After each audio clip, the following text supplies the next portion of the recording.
Okay mga kaibigan, no? Nice kong share sa inyo itong hub na pang Honda Click. Tapos yung rim nya size 17, no? 1.2 pangharapan po ito.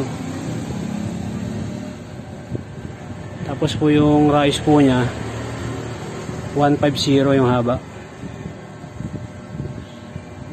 Yung haba po niya. Tapos yung taba po niya 9G.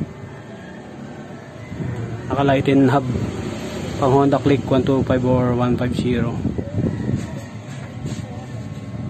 Tapos yung pwede nyo pong ikabit na gulong po rito 200 by 17 yung size ng gulong.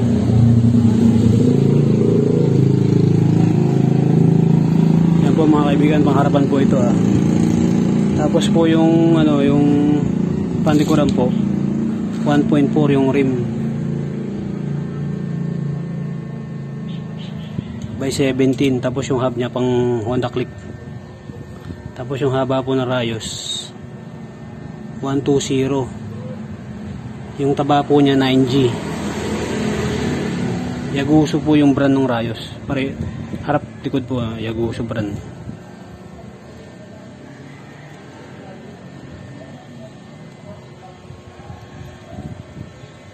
Super drag rim 1.2 yung pangharapan, 1.4 po yung panglikuran.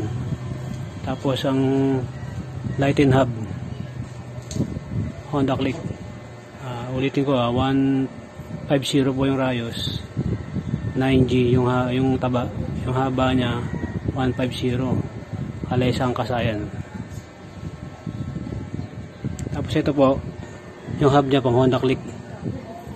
Tapos po siya 120 yung haba. Tapos yung taba niya 9G.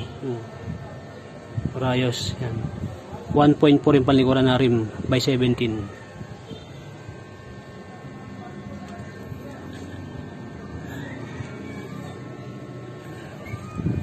Yun lang po mga kaibigan, share ko lang sa inyo to mga ganitong size ng sukat ng rayos tsaka rim.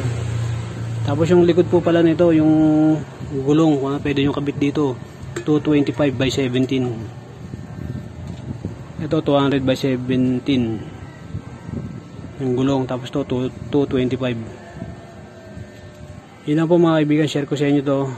Share and caring, Turling Moto.